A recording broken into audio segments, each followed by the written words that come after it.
You have clicked on my top 10 DC Multiverse McFarlane Toys Batman figures list. At number 10, this is Azrael Batman Asbats John Paul Valley, the Batman who took over the 90s for a brief moment and defeated Bane. This is him. I was actually a 66 Retro Collection figure collector only until I saw this figure in Clayface and said I gotta get into those multiverse figures. So next up is Bruce Wayne, the Dark Knight, Tokyo.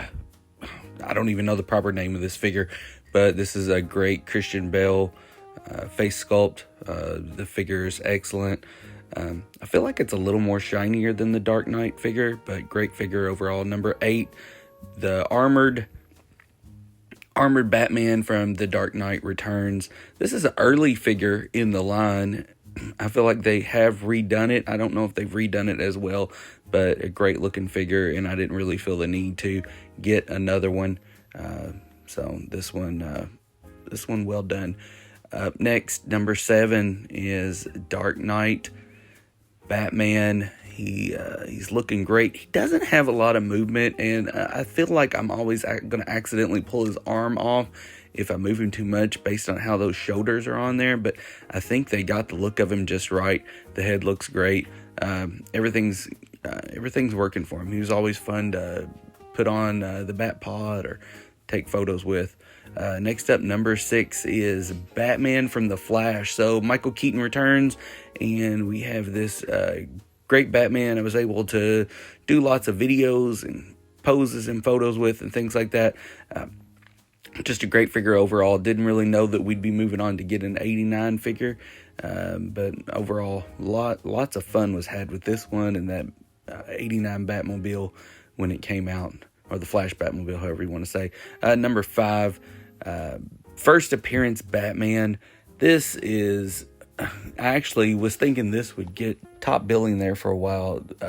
This is one of the very first capes where you were able to move it around and pose it just right. This really, like the belt, the gloves, the look of the cowl. I think the gray really works against the really dark cowl and the cape. Very, very, very good figure. And it's fun to actually pose with some of those Silver Age villains costumes like Riddler. Number 4, 89 Batman. I'm sure most of you who watched any of my videos were probably thinking that this was going to be number 1, and I can't blame you, but I actually had to go against my nostalgic brain and go, is this my favorite figure? Probably not. Is this one that gets the most use and just things I do with my action figures? Yeah, probably. And set this one up with them a lot, different things like that. But is it the best one that I own? Well, probably not. But I am still ecstatic to have this one in the collection. And it started that whole movie thing for me, where I've got to get all of these movie figures from like 89 to 97 and have them all together. And I hope that we at least get most of them.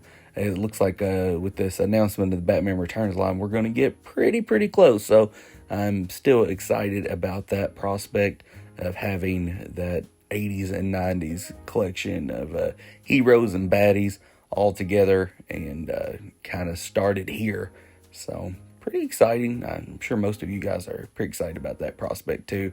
Number 3, Nightfall Batman.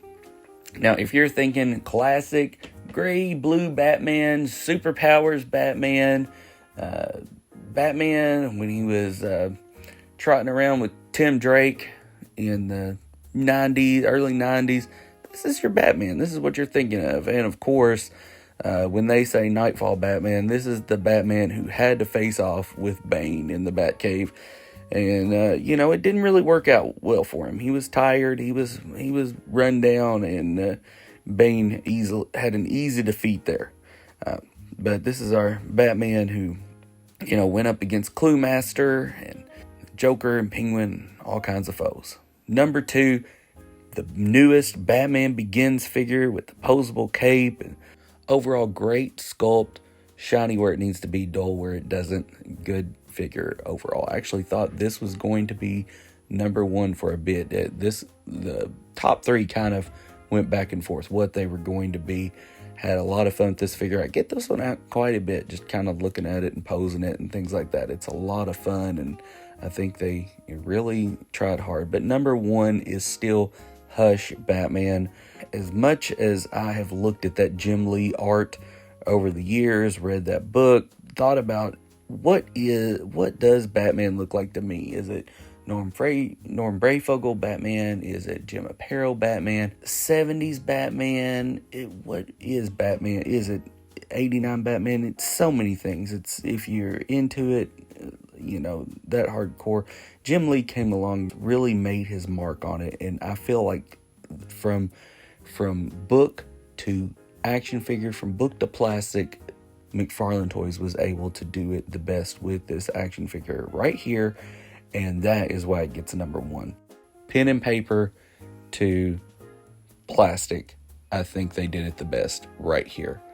If you look at the design of the cowl, the design of the cape, the design of the boots, gloves, body armor, all that. So here they are, my 10 picks. Let me know what yours are in the comments. Did I get it wrong? Did I get it right? Did I get it close? Let me know what yours are in the comments. I'd love to read your list. Those are my 10 Batman figures ranked. And I'll see you in the next video. I gotta go see what my cat's crying about.